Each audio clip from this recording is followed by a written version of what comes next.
Please wait while we connect your phone call.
Are you taking calls this evening? Yep, I will be taking phone calls. Okay. All right.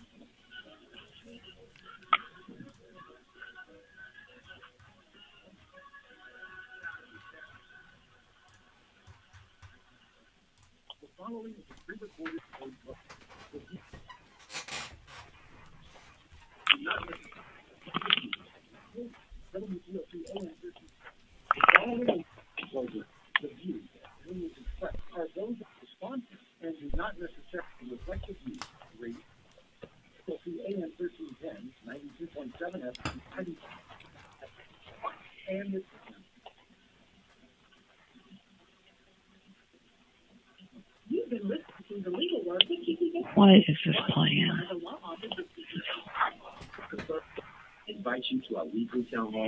Okay.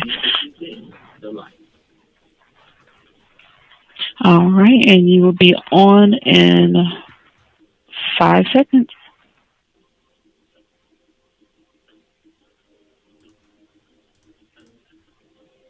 Can you hear me? Yes, I can hear you.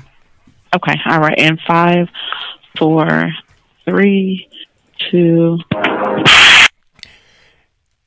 Well, we want to remind everyone that we are still in early voting season here in Marion County, Indianapolis, Indiana. It's still early voting season. You can vote at the city county building. And we want to encourage everyone that either you plan to vote on November the 8th or have some other plan, whether it be early voting, whether it be absentee voting with the absentee ballot, or whether it be by requesting a traveling board.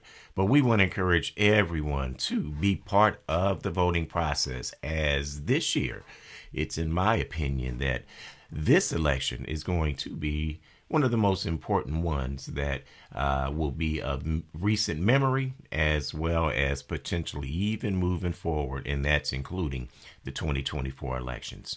Let us pray. Father God, Lord, we want to thank you for this day. Lord, we ask in the name of Jesus, Lord, you put your hands upon our program on tonight. Lord, we just pray you lead, guide, and direct. Lord, we pray for our entire listening audience. All that we do and say, Lord, let it bring glory unto you. In Jesus' name I pray.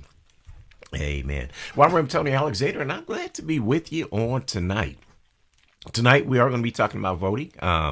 We are also we're going to be able to speak to a senator that is doing a lot of work here in Indiana. When you think about Senator J.D. Ford and his work in the as a legislator here in Indiana, one of I'll say one of the common themes that you hear from many constituents is that he's reachable. He's touchable. He answers questions. And I think that we can look forward to just that on tonight. That if you have a question for Senator Ford, feel free. Feel free to ask that question. Now, we will have Senator Ford on our second hour. That will not be part of our Radio 1 listening audience through AM 1310, but we will continue that conversation on Facebook and also on YouTube. So you can, once again, you can ask questions, you can comment by just joining us immediately at 8 o'clock, and Senator Ford will be there on Facebook joining us Facebook Live. It's important to understand your candidates, to know your candidates, if you have an opportunity to even speak to your candidates. If you have an opportunity to ask your candidates questions, and that's what this forum is for, this is an opportunity to do just that. On last week, we had the pleasure to have Pastor Wayne Moore, who's running for Pike Township School Board. He joined us on last week, and he shared a lot of what his vision is for Pike Township as a school board member, and he gave us really a historical point of view of Pike Township, in addition to what his vision was for Pike Township, and even in regards to charter schools. And we're going to speak more on that here in a little bit. And then the week before, we were joined by Prosecutor Ryan Mears. So, along with our program that we had at 7 o'clock here on Radio 1, we are also privileged to, at the 8 o'clock hour, immediately following the Concerned Clergy radio show, we pick up with candidate interviews. Now, we're doing it that way because there's certain FCC rules and things that we must abide by. And so that does not allow us to have our candidate interviews on the station on Radio 1, but we want to continue to provide that service, and we want to let you know that we are providing that service.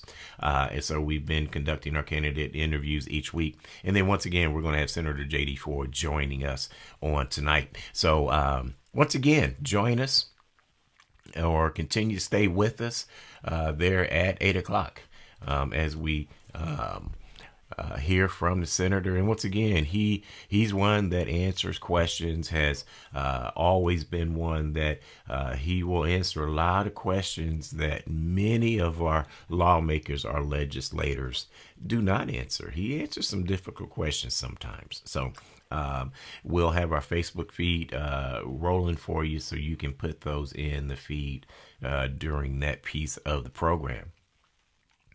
But on last night, there was a school board forum for Pike Township. And I mentioned earlier that we had Pastor Wayne Moore, who is one of the candidates. He joined us last week, and he, spoke on Pike Township and his vision. And then in addition to that, last night, there was a forum that was put on by the Pike Township Educational Foundation. It was actually a collaboration. So you had the Pike Township Educational Foundation along with the Pike Parent Network Group, and then you had the Pike Classroom Teachers Association. So you had I'll say a broad group, if you will, 3 organizations that came together to put this forum together. The forum was held at Central Elementary School.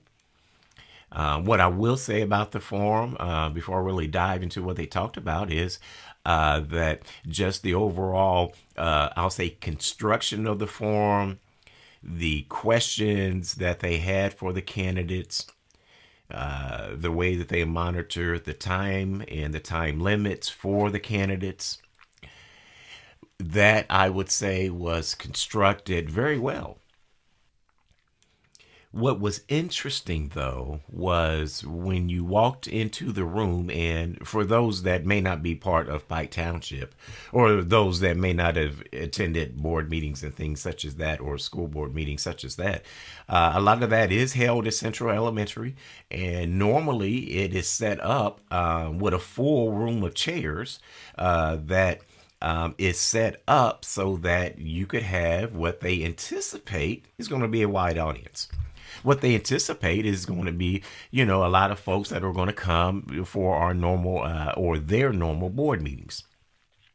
What was interesting about last night's meeting is there was roughly, I'll say 40 chairs or so.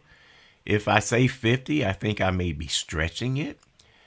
But there were only chairs set up for a small group of individuals.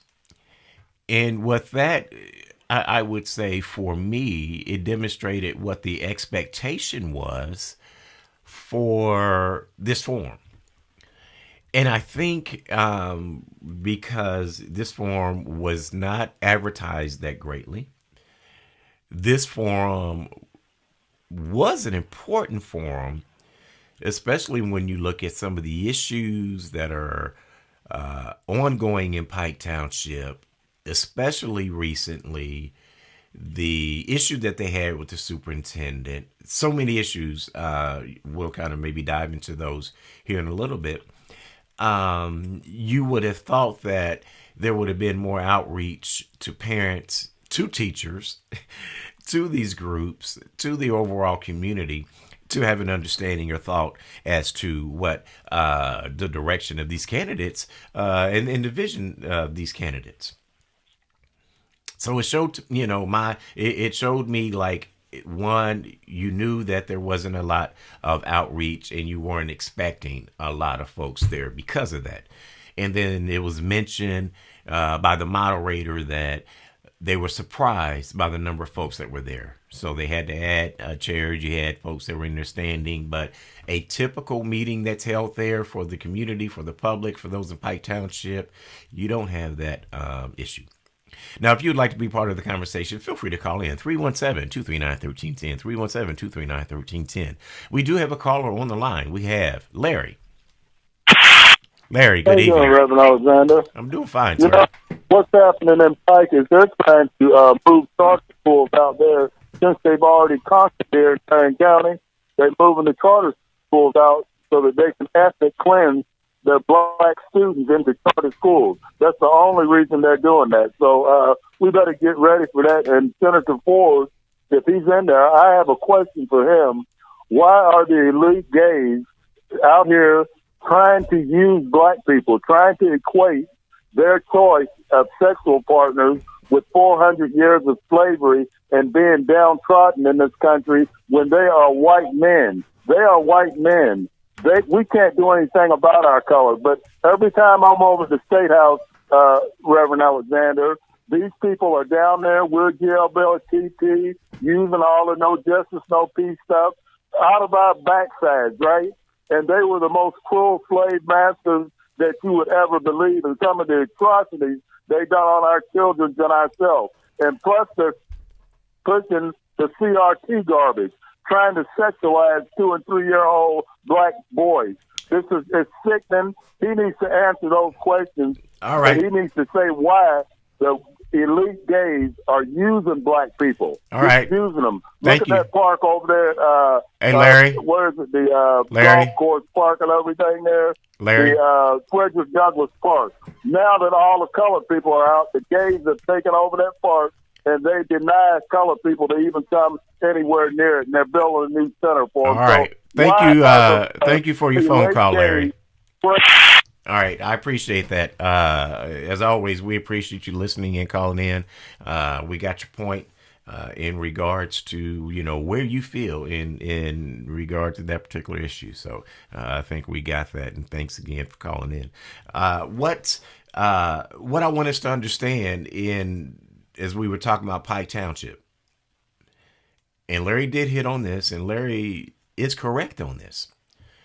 Larry mentioned that Pike Township is now in jeopardy of charter schools coming in. That's something that we've talked about on this program. I know last week we spent a lot of time on it, as a matter of fact, when we had the candidate for Pike School Board, Pastor Wayne Moore, on with us. So we talked extensively about the fact that that is an issue that could potentially come right into Pike Township. And the question is, does everyone, and when I say everyone, because this is specific, well, everyone as a community should understand how this dynamic works. We have moved from IPS. We're now going to Pike Township. They've got 2 schools that they're looking to, that have requested charters. One is Purdue Polytech. The other is the Believe Academy. They have requested to be charter schools. I think one may want to open here fairly quickly. The other one may be put off another year or 2. However, what we need to understand is what the dynamic that comes with charter schools. That was addressed last night. It was a question that was asked last night, as a matter of fact. And when I mentioned, a couple of things about the forum, one thing I mentioned is the construction of the forum I thought was great. The expectation of the forum met, I believe, what the outreach was. And I think that was a travesty because of the fact that the construction was great. And the first question that they asked right out the box was, what do you think about charter schools? That was the very first question. The candidates had limited amount of time, like 1 minute. So there wasn't the ability for candidates to filibuster or give a lot of fluff in their answers. You either had an answer or you did not. You could either share exactly how you felt or you could try to filibuster for, that 1 minute or so. However, what I saw was that with that question and that question being number one, it showed that the community in Pike Township as well is concerned about that. It shows that in that regard that what many people see is what's happened in IPS when you've seen as many charter schools close. And not literally, but almost figuratively, but almost quite literally, but figuratively, as many charter schools closed almost as have opened. When you look at the charter schools and IPS, you've seen they have displaced children of color, students of color. You've seen that they have created an environment where they will take, and I'll put it like this, the cream of the crop in several different schools, put them in one school. That affects now the grades in the other schools, and they're wondering why our schools are failing. And then they will point to one shining star school, which really isn't shining that great. So we've seen the devastation in IPS, and we're also witnessing that potentially coming in Pike. But I'm going to go ahead and go to a break. I know we've got callers on the line. I'm going to take our callers immediately after our commercial break. So if you would like to be part of the conversation, feel free to call in 317-239-1310. 317-239-1310. You're listening to the Concerned Clergy Radio Show on AM 1310, 92.7 and 95.1 FM, The Light.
Welcome back to the Concerned Clergy Radio Show. I'm Reverend Tony Alexander, your host, and I'm glad to be with you. If you would like to contact the Concerned Clergy, you can do so by sending an email, and that email address is clergyindy@gmail.com. Clergy indy@gmail.com. And you can also phone the Concerned Clergy. We have a toll-free number. That number is 1-800-771-4061. 1-800-771-4061. We also want to remind you that on tonight at 8 o'clock, we're going to have joining us. We're going to have Senator J.D. Ford. He's going to join us on tonight, and he's going to share some of the things he's been doing in District 29, as well as he is seeking your vote, as he is seeking re-election for that very same district. And we're going to have him on at the 8 o'clock hour. We will have him on Facebook Live, so that will be after we have concluded with our Radio 1 audience and AM 1310, but then we will continue our simulcast on Facebook, and we'll have Senator Ford in. So we encourage you to jump on Facebook, my Facebook page, Antonio Tony Alexander, as well as Pastor Green's David W. Green Sr. So you can check out his or my Facebook page there at 8 o'clock. And if you have questions or if you have any comments there during that interview, feel free to go ahead and put those in the feed. But we do, once again, we've been talking about what's going on at Pike Township. They had 4 candidates last night. They had 4 candidates on last night that were there to fill 3 spots. So you had Alonzo Anderson, you had a gentleman there named Guy Lowry, you had Pastor Wayne Moore, and you had Pastor Terry Webster there, who is the current president of the Pike Township School Board. And Mr. Anderson and Pastor Anderson, or Mr. Anderson and Pastor Webster are seeking re-election, and then Pastor Moore and Mr. Lowry are seeking that other seat there, if you will. So, if you'd like to be part of our conversation on tonight, feel free to call in 317-239-1310. We do have a caller that is on the line. We have Mayhem. Good evening. Hey, how's it going? Doing fine, sir. So, maybe we can learn from our mistakes and don't let people take advantage and deceive our single women by using their kids as widgets, because IPS is done. I hope we don't go out to Pike and go make the same mistake by putting these fake charter schools out there. We're just going to destroy that community next. We always get used, and then they use us, use our children, use our single women, and use our tax money for them. I hope we don't do that again, because the inner city's done. Black people can no longer afford it. Larry was talking about that 25th over there, how it was gentrified under a black congressman that he used the black people. Now we can't go back over there. It's just sad how we abuse each other. Maybe we can learn from our mistakes, because really it's our fault for not leading the people. We always get misinformation and too late information. It's sad. Thank you. Have a good one. All right. Well, thank you so much. Thank you so much for your phone call, Mayhem. And what I will say, that the end of Mayhem's call, he mentioned we get late information or don't get the information. The issue is there's a lot of folks, Brother Mayhem, that look like me and you. They're sitting there in a room. They know that stuff. They hear that stuff. They're made aware of that stuff, and then they're silenced. That's the issue. That contributes to the no information and the late information. And Mayhem, Lord forbid, Pastor Green hears something, I hear something, Pastor, Moore, any of us in the Concerned Clergy, we hear something, and we ask questions. And simply by asking questions, they label you as troublemakers. But it's something that if you don't ask questions, then you're liable to just continue to be ran over. It's been too long, and I agree, with Mayhem. A lot of times he and I actually are on the same page. In most cases we are. especially when we look at what's been going on in IPS. I can say he and I years and years ago we're talking about how IPS was going to be destroyed, destructed, and that was the plan. Very few people saw that. We look now, and it's hard to just imagine that great history is gone. We seen it beyond our educational system and beyond IPS. When we look at what the avenue meant to us, what it was for our community, when we look at that, all of the historical landmarks are pretty much gone. There's nothing there, even as a memorial, even as a reminder for the vibrant community that was, the black folks, the African American community here in the city of Indianapolis. The gentrified areas, that being one of them, we're seeing it year in and year out. A lot of a lot of the people that I'll say, put our trust in, those that we have voted for, they know some of the plans, but they don't share with the community what those plans are. We need less of that. We need more transparency. We need more openness, especially when it comes to those type of things, and just a preservation of having a remembrance of what once was. So we want to just remind everyone that it is your responsibility to vote. If you haven't registered, it's too late to register. You can begin the registration process for the next election cycle, December 1. For those of you that are registered, we want to let you know once again, early voting. Early voting is happening right now at the City County building. You also have, beginning this weekend, satellite voting. Satellite voting is going to begin. The satellite sites, there's going to be one in each township. So you'll be able to vote at any of those satellite sites. So it's important, it's imperative, and we want to encourage you to do so as well.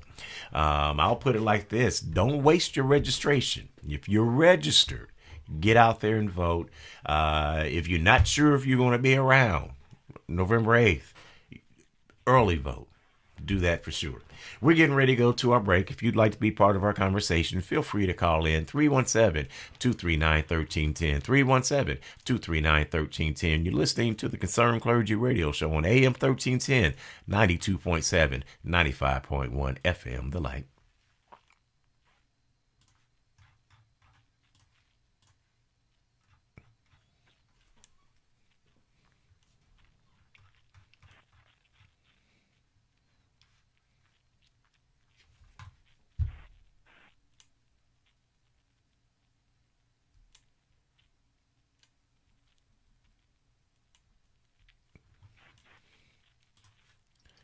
I see you, Reverend Doctor.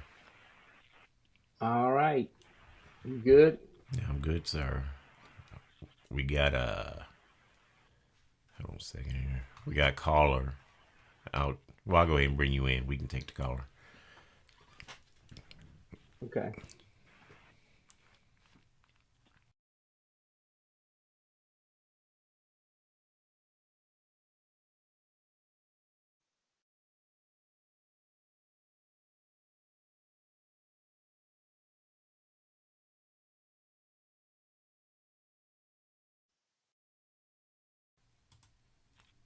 Pastor. Yes, sir. Uh, I was talking about that Pike stuff too. I'll pick up on that. I'll ask you what your thoughts were on that. Okay. All right. Be with you in a second.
Welcome back to the Concerned Clergy Radio Show. I'm Reverend Tony Alexander, and I'm glad to now be joined with the president of the Concerned Clergy. We have Pastor David W. Green Sr. He is now jumping in and joining us.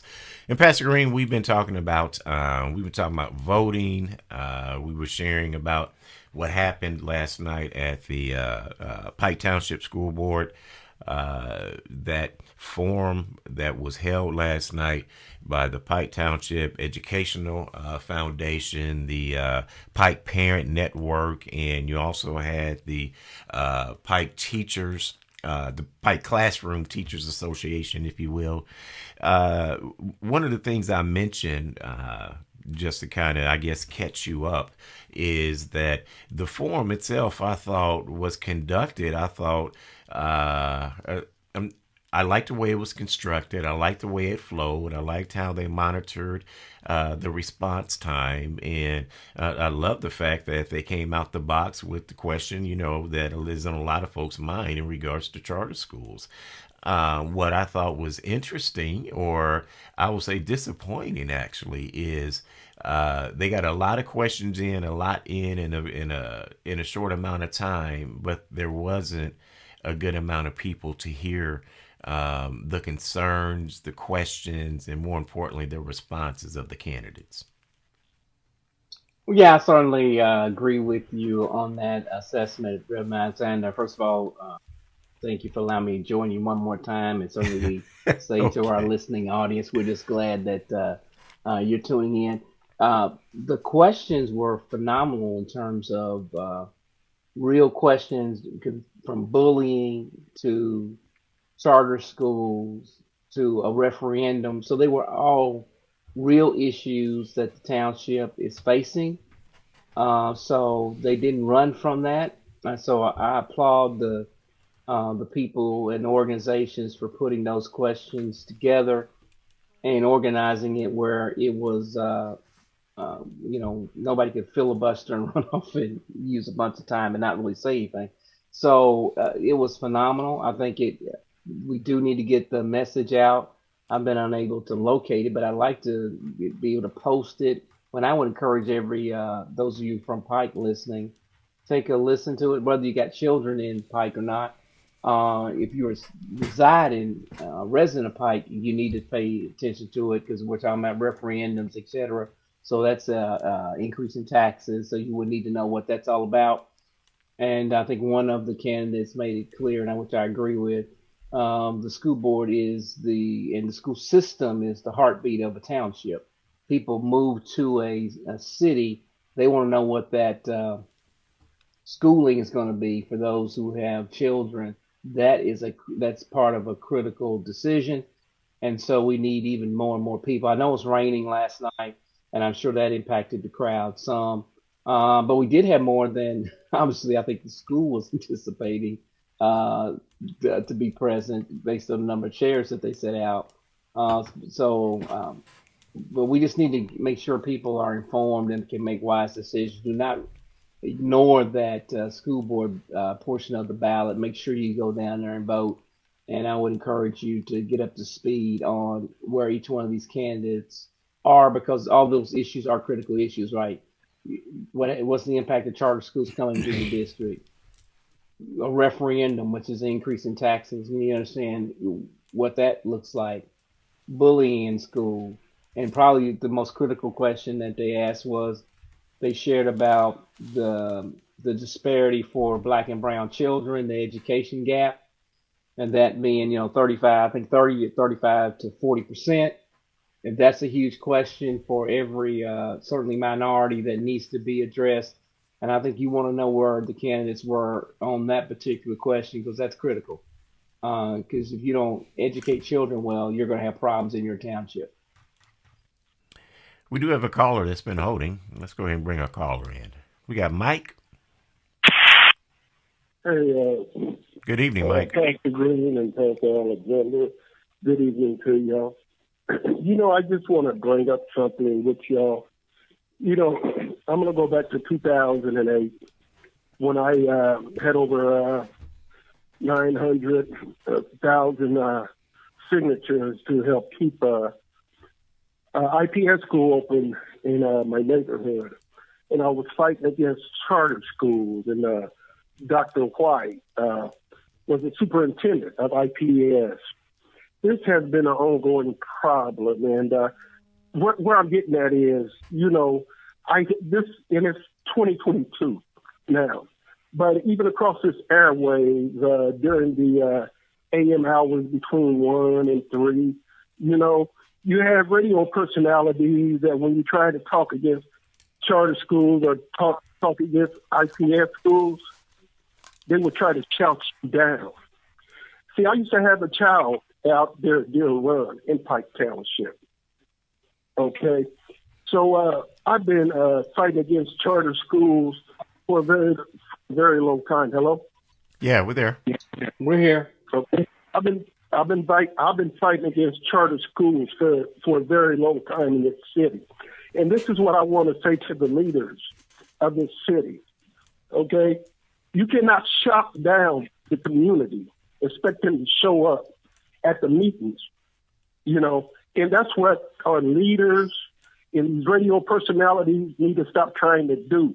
Stop trying to shout the people down when they are on the air to express themselves about their community, because they won't show up. You can give them airtime. What they're going to show up to fight for? We have to stand up together, and that's where I'm getting at, because I've been doing this for a long time in this city, and I've been giving the city a lot of it, and good God knows I have. But this is where I'm at, because I'm tired of charter schools.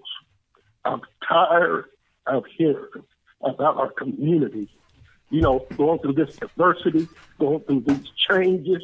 It's been years and years, Pastor Green. You and Pastor Alexander, are well up in age over me, but this is where I'm at. When are we going to get tired of fighting against each other and start fighting together about our common cause and about this common well-being, which is our children and our community? Thank you for taking my call. All right. Thank you so much for your phone call there, Mike. I tell you what, Pastor Green, there was a lot of passion there that we heard, a lot of frustration, for someone that's been fighting, this charter school fight for a long time. And it has, I'll say for some folks, it snuck up on them. But for many, there's a lot of folks like Mike, Nyla, yourself. I mean, there's many that this fight has been going on a very long time. We've been in this fight for a very long time, Rem Alexander, and I feel Mike's frustration because there are people. What I would say is, Mike, it'd be nice if we were all going to come together, but that's not really going to happen. That's not reality, because people benefit from charter schools, et cetera, for whatever reason, and they're not going to jump on the other side and say, hey, I'm signing up to be with those people who said this wasn't going to work. And then I understand the frustration in the sense that, I'm rebuilding stronger, they're doing community meetings, et cetera. But we've lost sight of the reality that we just went through that when Dr. Farabee was here, and parents and community members came out and said they didn't want some of them high schools closed, and they closed them anyway. So when people do things like that, you're not going to get a bunch of turnout in this new season of saying, hey, come give us your opinions. Because the community knows your opinions don't matter. They know the decisions have already been made. And they really believe that. And, I believe that these decisions have already been made, unless somebody, and, they will plant a few people in the crowd, just say, oh, yeah, just say what they want said. But I don't think it matters what the community thinks. I think that those decisions and choices have clearly been decided, as they were in previous administrations and previous times. And I think that fuels the frustration, though, of people who are saying, wait a minute, because the data, again, going back to just the data, take the emotions and feelings out of it. If you go and say, okay, show me the charter schools that have black and brown students in them, and show me their data. in terms of English and math, things that matter, academics. If you go to the IDOE website, Department of Education, you're going to see those those numbers are terrible. And you can't say, well, it's COVID. They were terrible before COVID. And so if something was not the solution, you got to own that's not the solution. And what we're doing as a city and as a community is, even though this is not working and we got data because schools closed, schools are woefully underperforming, 3%, pass rate for I learn or less, we're saying, well, we're still going to promote this and add some more. We're not saying, wait a minute, can we fix this before we go to adding some? Can we? I know, Grandma saying you called for a moratorium numerous times. Why are we moving forward, replicating something that the data shows isn't working? Why wouldn't we fix it before we try to duplicate it? We're not doing that as a city, as a community. We're saying, okay, we're going to add more, and we're not going back to say, now, why was that so terrible, and why was that not working? Is there anything we can do to fix it? It just doesn't make logical sense. And outside of looking at it from a business perspective, not education perspective, that's the only thing that makes sense. Which means now we're losing more and more children because these things do not. I mean, show me the school that's got black and brown kids in it that works, and I'll be like, okay, I'm with you. We don't have that in amongst the schools. We don't have it. Yeah, if there is a one with a few blacks in it, they got rid of a big percentage of other black people to make those numbers look as good as they do look, and they're still not where they should be. That's key. That's key. Some of Yeah, the way that they go about getting some of the data that they do get, our kids don't finish the school years in a lot of cases where they start. exactly. And that's what you need to look at. Who started at this school? Who's finishing at that school? For those who've had 4 years in as freshmen, if you start out with 100 freshmen and ended up with 25, even though the 25 may be doing pretty good, then you still got to ask them what happened to them 75 that you got rid of. They got migrated and moved away and moved out. Those are the things that go on. And when you bring that up, there are people and they have messengers, attack dogs, Mike, that are going to come after you saying, hey, don't look at that. Don't bring that up. Don't point that out. And then they think you're negative. And I'm all for, because I understand the importance of education for children having hope. I'm all for educating children. I just want something that works. But if something is not working, I'm not going to champion it as though it is working when I'm looking at the data that says this don't work. And we got the from the chamber who's done studies to all kind of other entities who have done studies, and they all point to this needs a whole bunch of work because it's not working. But we got a group of people saying, let's just duplicate this, and we're doing it to black and brown students. Well, Pastor Green, I And would then we're going even to turn around and say, where's the crime at? I'm like, well, if they don't know anything, what do you think they're going to be doing, people? well, I would even add they're not just duplicating; they're steamrolling ahead. When you really Yes, look at it, I mean, this is a yes. very fast track train here. We do have a couple callers. Let's go and try to get those in as we're getting close here to the end of our hour.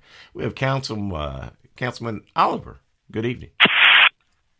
Yes, how you gentlemen doing this evening? Doing fine, sir. Thanks for holding. Good. That's great. I enjoy listening to Pastor Green describe our education system that's been in existence now long before I was born, as for the results that he's reading out about math, English, science, testing, et cetera, et cetera.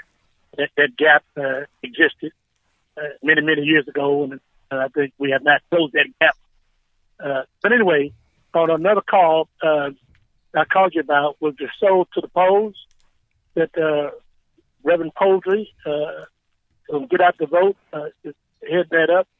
I sent you a flyer about 45 minutes ago about where it's going to originate at this coming Sunday. I'm driving my car. I'm unable to look right now. Okay. there's various sites he's going to originate from to pick it up person in the congregation from various churches in the city. He has several buses that will be doing that, and the response it has been very well. But I also like to add comment about the climate that has always existed, but it's coming out more forcefully now, and that is persons dressed in fatigues, battle gear fatigues, with weapons at polling sites in the great state of Georgia.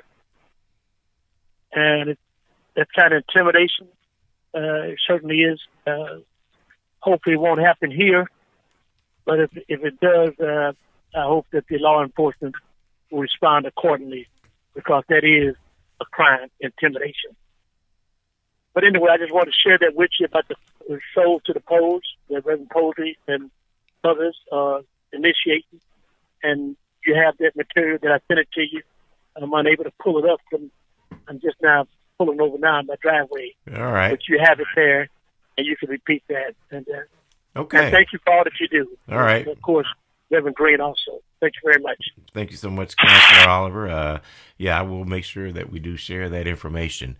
And thanks for calling in. And that was an important, also, when we look at some of the intimidation that's happening, that is real. So people do be cautious. We do have another caller on the line. We have Miss H. Hi, thank you for taking my call. You know, the one gentleman, he hit the nail right on the head. We have got to come together as a group of people concerned for children that are black and brown, because those are the ones that are losing out when it comes to education. And what's really unfortunate is that all the things we're doing are great things, but how much greater they would be if we would do them together in conjunction to really making things better for people's lives.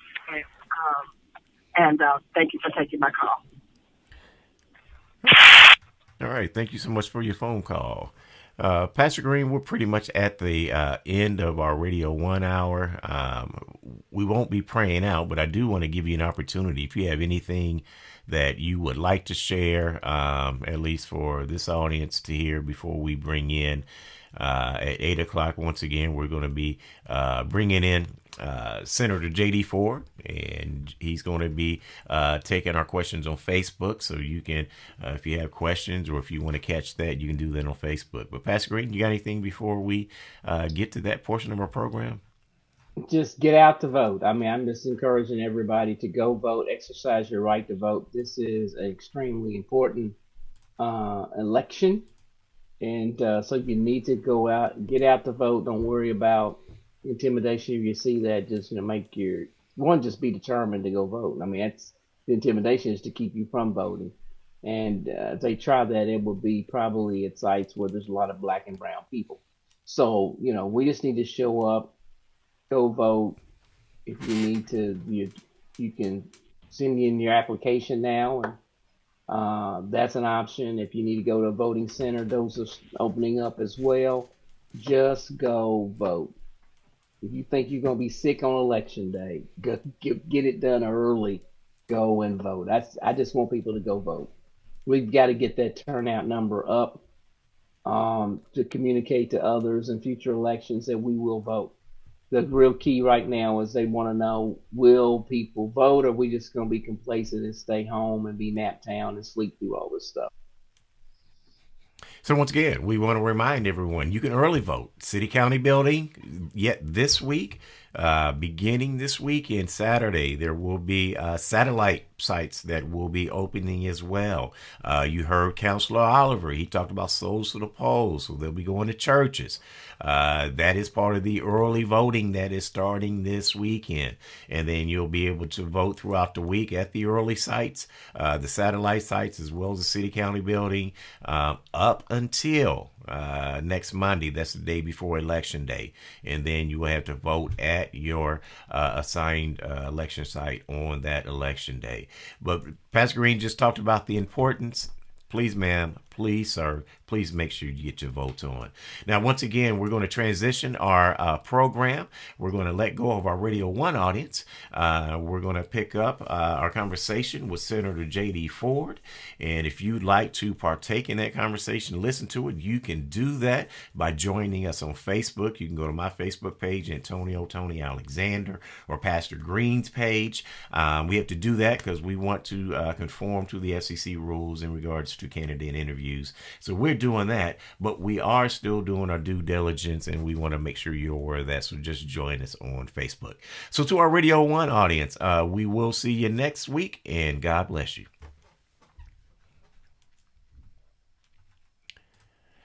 Now, Pastor Green, before we bring in our Senator, Senator Ford, I do know that you had there was a press release.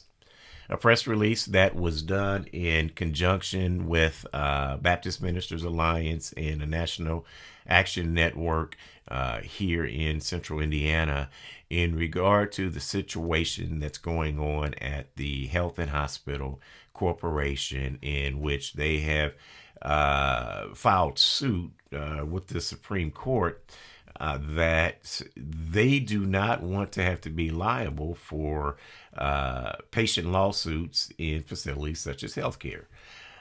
Can you kind of, I want to speak to that before we get into our interview with Senator Ford. I want to allow him a time to get on with us.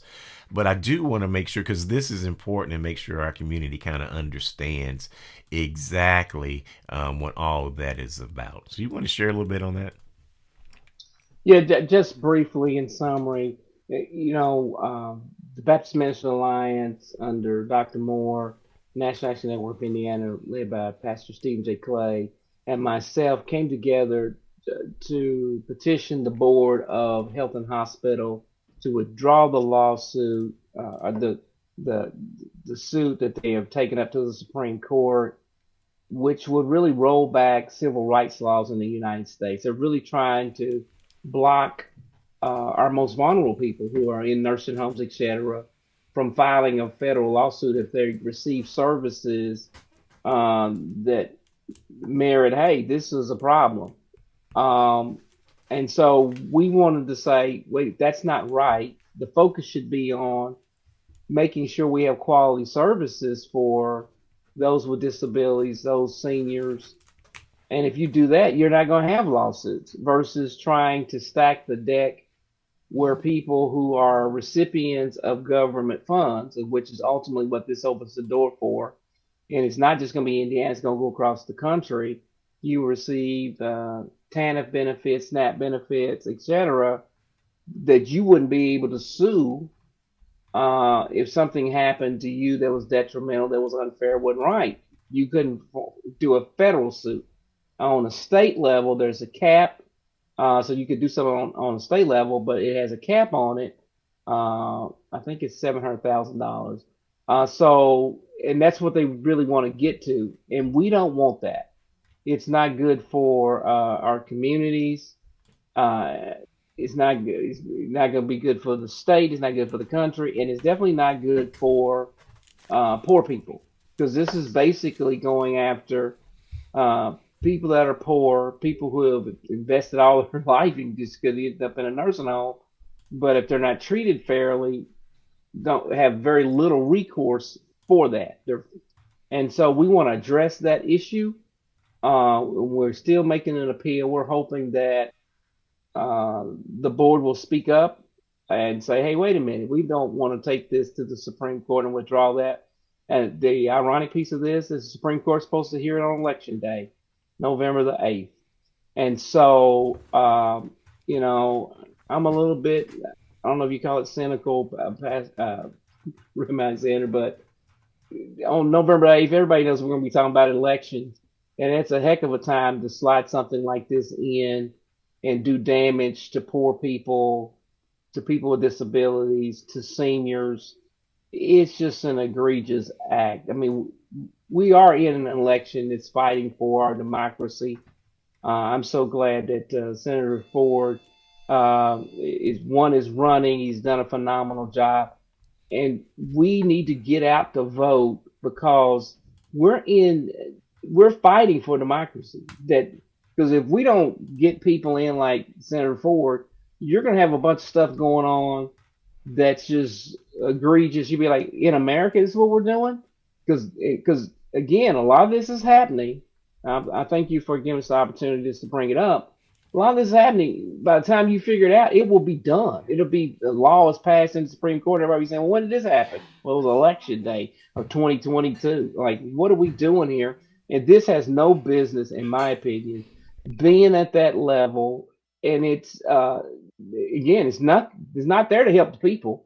It's all about helping corporations, big businesses, and for Health and Hospital to make a profit and to move money around. It's not about the other way around. The community, the citizens. We don't even. I mean, supposedly this was done without a board vote. So I mean, this is one or two people are making these decisions and pushing this along. This is not something that the community asked for. Uh, it's being done to the community and not with the community, in my opinion. And so we need to get people elected that care about the community. And I certainly can say I see Senator Ford there. He cares about the community, wants to hear from the community. That's what he does, and that's what we got to have. You don't need people who are doing business deals in the background that nobody knows about that we're all going to live with one day and be like, well, who did this and what were they thinking? That's not the way to do things, in my opinion. So democracy is at stake. We need to get out and go vote. Senator J.D. Ford, he's my senator. I live in Pike Township, and he's got my support 100,000% because I know that he cares about the community. And he's my Good senator, evening, Senator as well. Welcome, Senator We Ford. got a good one. We got to keep him.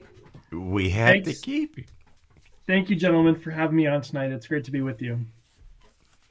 Well, it's definitely a pleasure, spending a late night evening with us on the Concerned Clergy Show. We know that you are in an important race. We've been spending a lot of time on our program over the last few weeks talking about the importance of voting. I know you were listening in earlier when we were talking about some of the education stuff and some of the things in regards to the Health and Hospital Corporation. And voting this election, in my opinion, is going to be one of the most important ones in our lifetime. And voting is going to be critical. Who we put in office, not taking for granted any particular office, whether, how local it is, state level, federal. We can't take any of those positions for granted whatsoever. So we thank you for the great work that you do, that you have been doing. You're seeking re-election. Go ahead and, share with us what you would like to share as kind of opening statement for us. Well, before I get to that, if I may, just wanted to throw my thoughts on there with the Health and Hospital Corporation and just completely embarrassed and utterly disgusted that something like this goes all the way up to the Supreme Court. And, I put out a statement as well about this and joined congressional leadership, activists, elected leaders. I saw my colleague, Representative Pryor, on the front page of the newspaper because she was down there fighting for these folks. And these are the poor. This is the elderly. This is disabled folks. And this decision could have an impact on those people for years to come. And this is not a friendly Supreme Court. And it could take, if they are to be successful, this could take years for us to undo something like that. And so, I'm just embarrassed that it's coming from right here in our city. So I hope that we can continue to, monitor this and put pressure. Although I fear that the train has already left the station on this one. And I think you're exactly right. It was scheduled for Election Day, so it could be slipped through under the radar, so not a lot of people can pay attention to this. So yeah, I'm J.D. Ford. I'm running for re-election to Senate District 29. I was elected in the 2018 midterm elections, and exactly what you both just laid out. Democracy is on the ballot. Supporting our LGBTQ siblings is on the ballot. you know, public schools is on the ballot, gun reform is on the ballot. You know, I was at a press conference recently and I said, vote like your life depends on it. Vote like your rights depend on it, because they do. And I know sometimes we as elected officials always say that, you know, this is the most important election ever. But this one really is. There's so much at stake. And with this unfriendly Supreme Court, they're going to start looking at some of these decisions and start kicking them back to the state. So it behooves all of us to know who our state legislators are, where they stand, because we cannot blindly just elect people anymore. You know, my opponent has not said public statements. He's not said where he stands on the abortion issue. He has privately sent a letter to people. So some of his constituents, potential constituents, are entitled to his views and some are not. You know, he's closed off comments on Facebook. He refused to debate me at the League of Women Voters in Hamilton County. Well, actually, it wasn't even a debate. It was a forum. You know, and so, you know, we really do have a lot going on this election. I just encourage everybody to take the time to research their candidates and to vote your values. Pastor? Oh, I mean, I'm with Senator Ford completely. I guess politics is kind of brutal because I've seen stuff where, Senator Ford's counterpart there accusing him of promoting basically violent crime and being responsible for violent crime. And I'm like, oh, wait a minute. He's running for the Senate office. The last time I checked, when the mayor ran, he said he's going to own public safety for Indianapolis. And so he did that for 2 terms that he ran. So how do you now decide, okay, let's go blame Senator Ford for it? I'm like, this stuff is just egregious. And then, when you consider that the predominantly Republican state house took and passed, the gun laws, you say, okay, now you don't need a permit. The Republicans passed this, but we're going to somehow make Senator Ford the face of violent crime. And I'm like, this stuff is just off the chart in terms of how far they go, the logic behind it, when other people have said, like the mayor, I own it. Okay, well, then he says he owns it. That means other people are not owning that, but just trying to bash people's character. And I guess they're also trying to insult the minds of voters. So that's why it's important voters get out to vote, because I'm like, this stuff is just ridiculous. Just making up stuff and trying to see if it'll stick to somebody. Again, it speaks to one's morality and integrity that you will reach to that type of level to do something, just trying to win office. Then that tells me, well, what would you do if you were in office?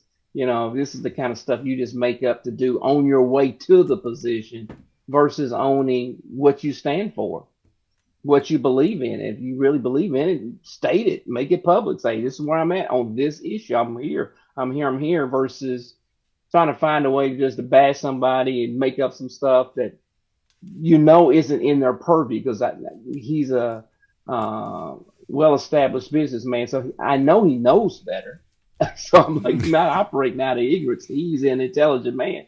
So why do that? Why reach to those types of levels just to win? I mean, that just, again, to me is like, wait a minute, Senator Ford doesn't own this no more than anybody else does, because other people have stepped up and said, I own that. Okay, well, they own that.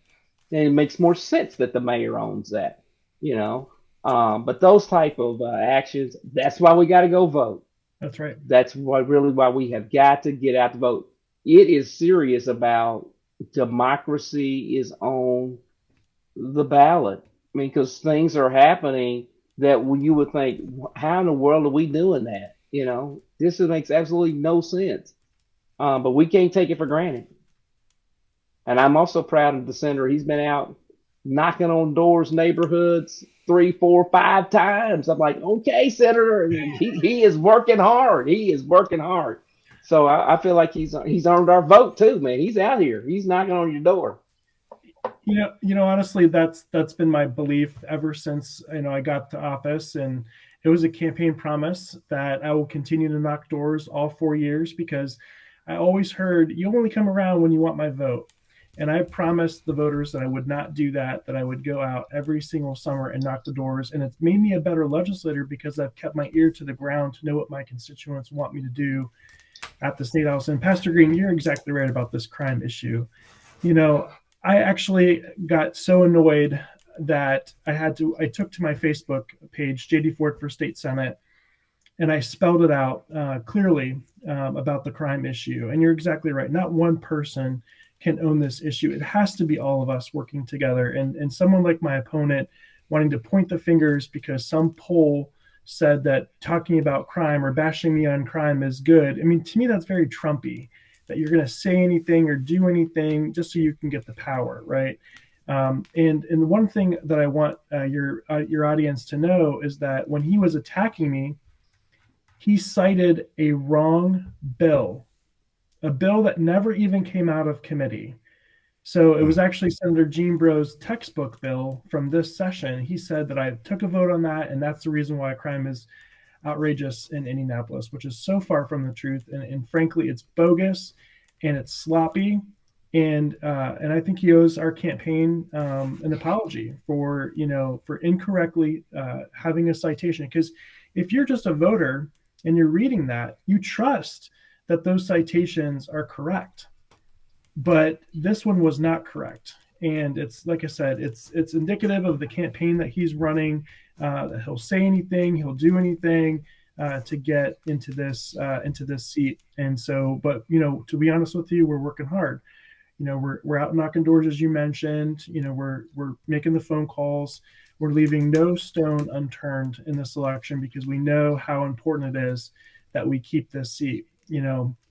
And also too, I was endorsed by the state FOP for my vote against the permitless carry bill. The firefighters have endorsed me, so I think it says a lot that our first responders trust me and have confidence in me to be their state senator, to be their voice down in the state Senate. So I don't take that lightly, and I'm going to continue to work hard, and I'm going to continue to be forthright with the voters. You deserve to know why I voted against some of these bills. For example, one of the bills that he mentioned was allowing our police officers and our correctional officers to fire a warning shot.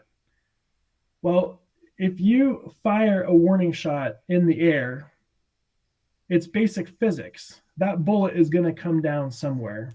And that bullet doesn't have a path, right? It could go anywhere. And so that is a danger to our community, and that is why I voted against that bill. Now, you would think that again, is the reason that there's all this crime in Indianapolis. And I will just, again, say that any homicide or any crime in our city is unacceptable. And, we have to do something. We have to come together, and we've got to put these partisan politics aside so we can bring good solutions. And I've done that. I've co-authored, the legislation to create a crime and gun intelligence task force that allows places like Carmel and Zionsville to share intelligence with IMPD.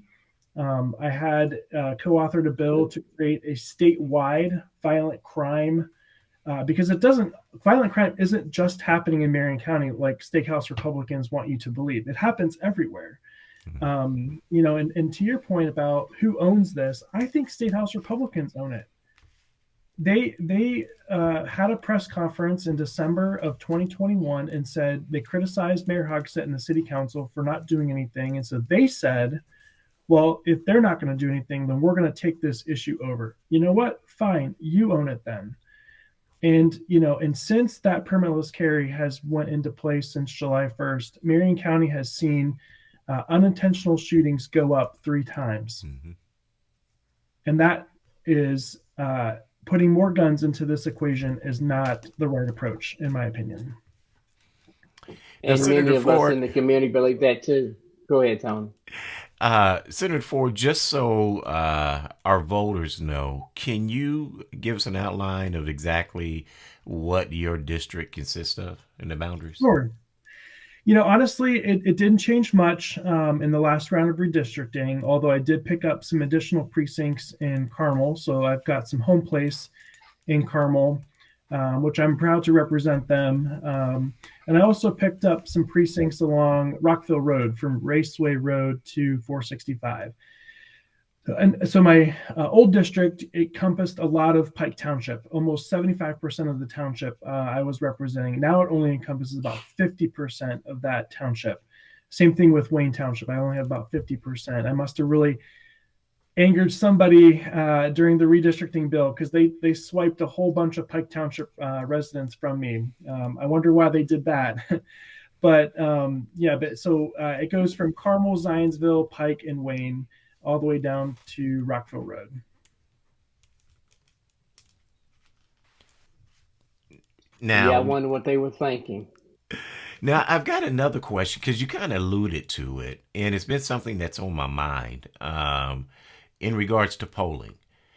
Because Pastor Green mentioned, and I agree with him 1,000%. I'm also in Pike Township, in your district. I've gotten lots of phone calls, door knockers. I've talked to a lot of folks. Your people doing a great job, and honestly, they are.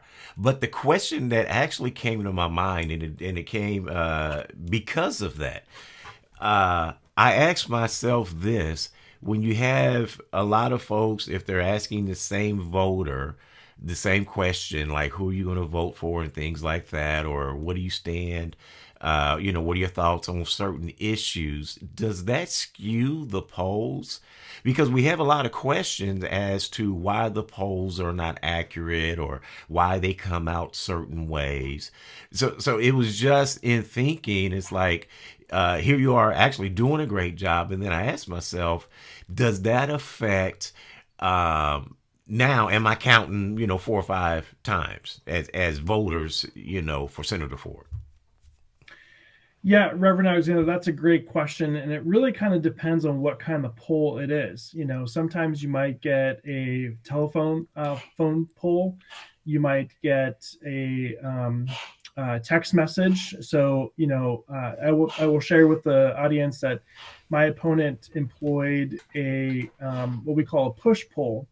And so you are taking the poll as if you are, giving your responses. But once you get halfway through, it starts to say things like, Senator J.D. Ford wants blah, blah, blah. He did blah, blah, blah, and so it pushes you into a feeling that I'm doing a terrible job.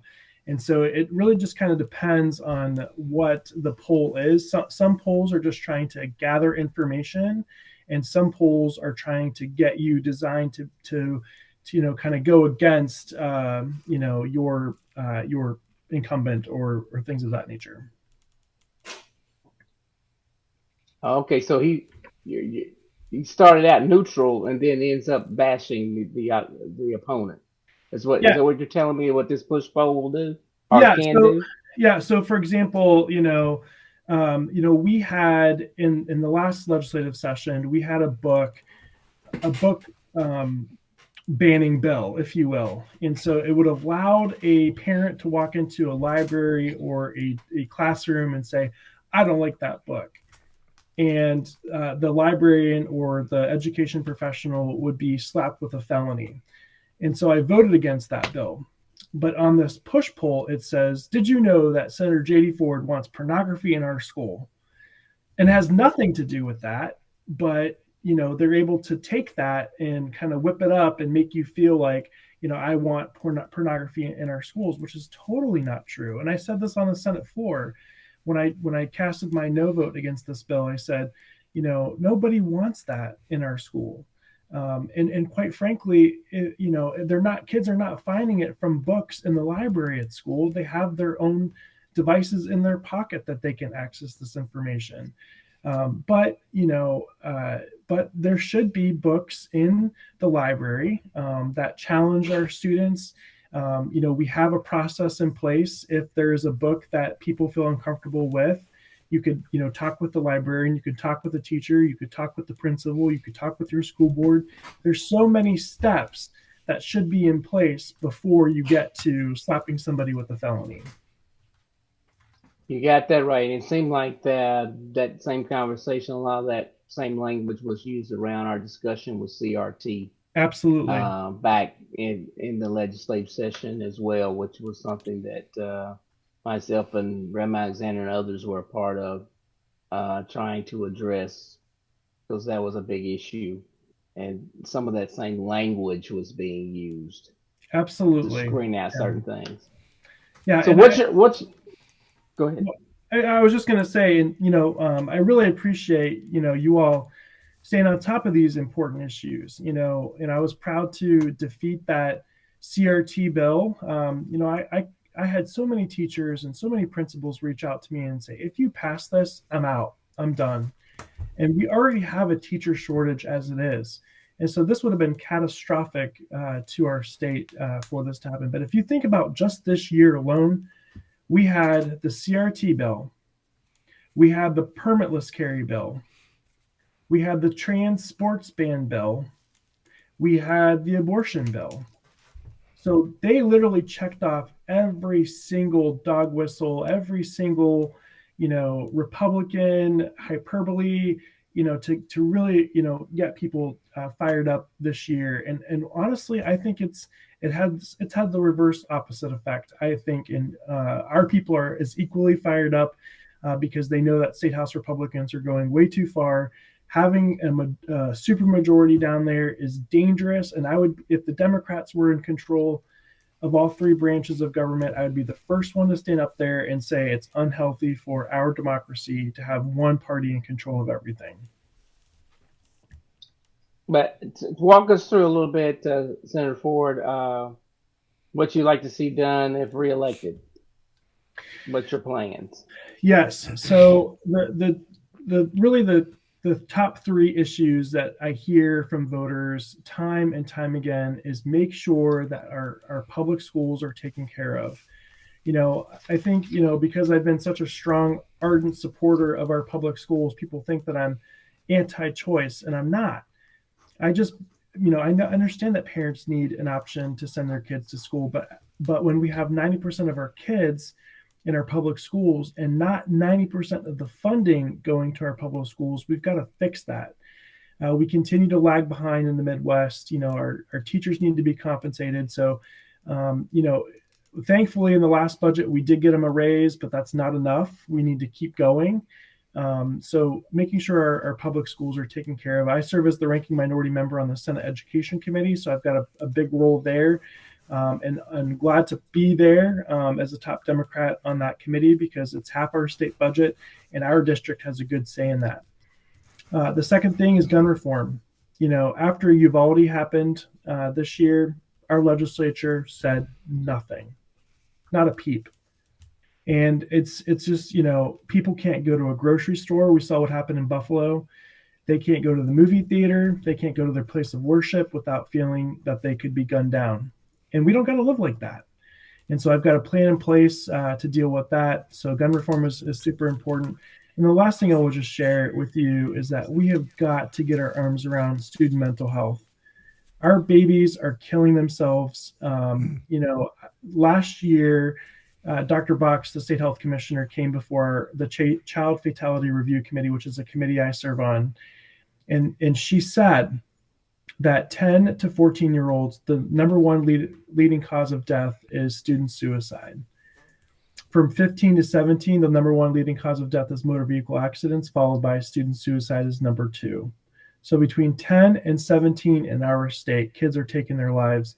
And it's 6 times more likely to happen in the LGBTQ plus community than their straight counterparts. So we've got to do something about this. I had a bill last session a comprehensive bill to deal with suicide prevention and giving them a mental health day and other things. Unfortunately, it didn't move out of committee, but I'm going to work hard to get a hearing next session.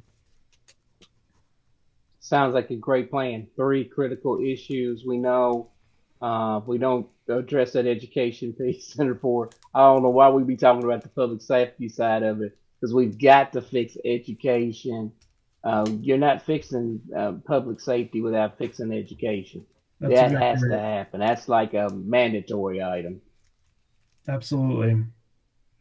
Now, Senator, for those that are concerned about, especially what you see nationally, you see a lot of election deniers, you see governors, secretaries of states, people that really have a lot of position in power that can make changes. It seems, and even have plans to make changes in elections if they so desire. For folks that wonder, where's Indiana in all of this? For folks that may think, well, I don't see Indiana on CNN, or I don't hear about them on this station or that station. If you were to just kind of look at a viewpoint of that and where we are in comparison, what would you kind of tell the people here, in the state of Indiana? What I would say is that if you don't see it, it don't mean that it's not happening. And what I mean by that is that, when Georgia tried to pass their law to criminalize handing out water at the polls, that made national news. Indiana has already put some of these restrictive voting things in place, and they've done it very quietly these past couple of years. So, which is incredibly important, why I tell people, please watch what's going on in your General Assembly, because a lot of this stuff has already happened. And now we're just starting to realize it, right? And what I would also say is that we have an election denier right here in our state running for the Secretary of State position. I'm supporting Destiny Wells because she has the experience. She's got military background and intelligence. She's not an election denier. And so we've got to really pay attention to these races. I mean, someone like, I'm not even going to say his name because I don't want to give him any airtime, but there's a gentleman on the Republican ticket who is running for this state, for the Secretary of State's position, who is an election denier, and he will become the chief election officer of our state, making key component decisions about how we vote, when we vote, and things of that nature. And so we have got to pay attention to this race. I think it behooves all of us to pay attention to what's going on and to research our candidates to make sure that we're voting for the best people possible to do the job. I agree wholeheartedly, Senator. That we're talking about, we could be having, this might be the last year for voting centers. Yes, and if a certain person got elected, you'd be like, that one might just disappear because he doesn't believe in that. Yes. So those things we've got to wake up and understand ahead of time. These things are real. Democracy is on the ballot. Yeah, and another thing that I think is important for us to pay attention to is that Representative Pryor and I worked together this one, not this session, but maybe the session before. It's all kind of a blur to me now. But there was a proposal where other counties, individuals can come to Marion County and become a poll watcher. And why that's so important is because these folks could potentially disrupt or challenge voters as they go to vote. And if they do so, that backs up the line until they try and figure out what happens. And if you are running a few minutes late to work, you don't got time to stay in the line 30 to 45 minutes to try and figure out what's going on, right? And this is happening. This is actually playing out in Arizona right now, where there are people who are at the polls videoing people as they go and come out, drop off their ballot at the ballot drop boxes. So I hope none of this happens in our state, but I do want to let voters know that is what's happening in other states right now. It's scary, but it's real. That's it exactly could very right. well be happening. That's for sure. Well, Senator Ford, one of the things I noticed when I looked at some of your campaign materials is, when you looked at an array of issues, you kind of centered on the letter E as how you addressed them, whether it be education, elections, environment, excellent healthcare, economy, quality, and emergency services. Kind of share what was the thought behind that, and one of the things I do want to point out, you address a lot of issues, and you pointed out that your opponent doesn't address any issues. And I think that's something that is noteworthy, and folks need to pay attention when you're listening to candidates. Don't just listen to a soliloquy, but what's actually in the details. What is going to what somebody sharing that's going to be meaningful to me in my life, not just how great and how well they said it. Yes, thank you for that question. Those E's that I developed, I'm trying to make it easy for voters, right? I understand busy moms, busy dads, taking the kids to soccer practice, dropping them off at school, appointments, all that stuff. So I just want to, keep it really easy for them to understand. And all of those E's were developed by me going out and knocking doors and listening to people. People would say, you know what, I want my kids to have good public schools. So I put that in my E bucket. Or, currently I'm our only out serving member of the LGBTQ plus community. So there's a lot of people that say, look, equality is important to me. So I put that into the equality bucket. Environment, we rank at the bottom for, polluted waterways and polluted air, coal ash pits.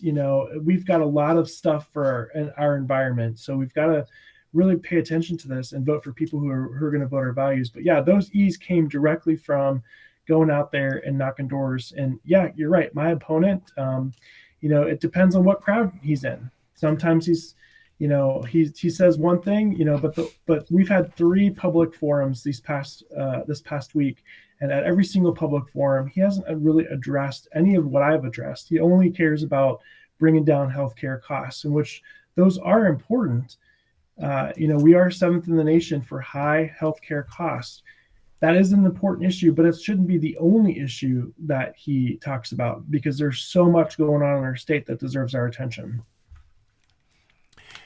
Well, Senator Ford, you shared an awful lot tonight. One of the things I shared before you came on is how you've always been one that you answer every question. You've always been one that's been approachable.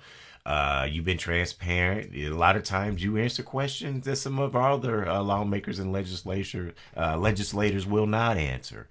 And I think that is a testament to you want folks to know exactly where you stand on issues. So, we thank you for coming and sharing on tonight. Pastor Green, I don't know if you have anything, but if so, go right ahead. But we want to go ahead and give our senator an opportunity if he has anything to share before we close out for tonight. And thank you once again. I just thank our senator for taking time, because I know he's working hard. We're not going to keep him too late, so he can get a few hours sleep before he's at it again first thing in the morning. But I can say that he has really been with the community on many community issues that we have faced. He's been out in the community. I mean, we've had press conferences around various topics that he's been a part of, lended his voice to, whether that's, the citizens gas thing with the apartment complex, whether that's public safety. Those are things he is vested in our community, and that's what we want to have in the state house. We can't have everybody there with a corporate lens. We need some people there with a community lens, so the community voice doesn't get lost. And he eloquently, for me tonight, shared, we line up with a lot of things. You go and say, okay, we had the abortion thing. These things line up with what's going on nationally. Exactly. It's just under the radar. It's undercover. And we can't continue down that path and really address the challenges that we face, quote unquote, in Indiana. Because they're not the solution to our bigger problems. To me, they're creating even more problems. Okay, you're going to pass an abortion bill, you're infringing on rights, and how are they going to stop there? Are they going farther? One, and then two, in Indiana, we have an infant mortality issue amongst our Black and brown children. I didn't hear anything about resources to address that problem. I just heard, okay, here's an abortion bill.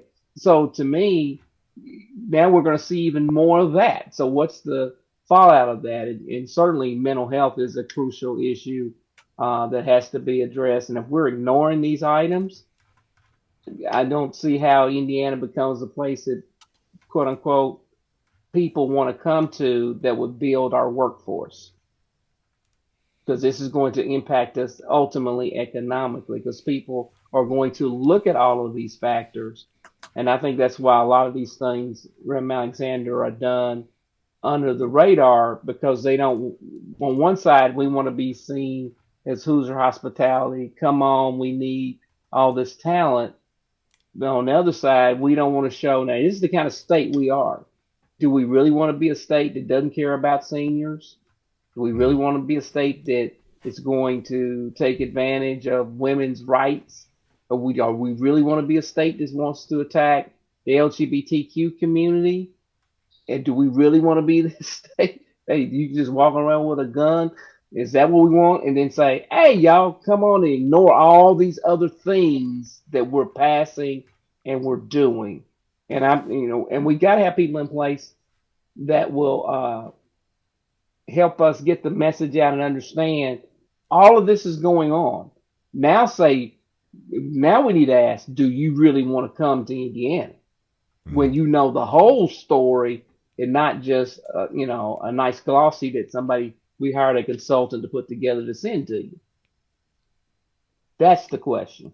But, I'm with my senator 100,000%. We got to get him across the finish line. He stood for the community. We got to stand with him, get out the vote. But we're going to turn it over to him to give us his closing comments. And thank you again, Senator. Hey, thanks for the work you've been doing. Well, thank you so much. It's truly an honor to be there, and I never regret that. I never take it for granted. As fast as the voters voted me in, as fast as they can vote me out. And so I just want to make the most of it. And I feel like I've done that these past 4 years. I feel like I've honorably served our district faithfully. I've tried to be visible and accessible in the community, whether that be, holding coffee hours during session. I held a hiking town hall at Eagle Creek so people can get their exercise and talk to me about, whatever the issues that they care about. Our Quaker friends awarded me their Legislator of the Year award for my civic work that I'm doing at the State House and doing it in a way that's respectable. I've won the Friend of ISTA Awards of public education, and also the Indiana School Social Work Association awarded me their Legislator of the Year award. So I'm working hard, and it's an honor to be there. And just thanks again to Reverend Alexander and Pastor Green for this opportunity to come and talk with you. And certainly always welcome to, always happy to come back and chat more. Well, we'll do that after you win. Okay. All right. Sounds good. Absolutely. And once again, we shared this earlier. I'll share it one more time because it's been mentioned a couple of times. If you feel like someone is trying to intimidate you while you are attempting to vote, please, you can contact 1-800-OUR-VOTE. That's OUR vote, or excuse me, 1-866-OUR-VOTE. And you can report that information. Know your voting rights. Understand that there are folks that will be trying to intimidate, to provide fear, and to do whatever they can so that they can get their candidates over the line. But you do have rights. We do want to make sure that you are aware of that. 1-866-OUR-VOTE. So once again, we thank our senator, and Senator, we wish you the best, and we'll continue to keep you in our prayers as well. Good evening.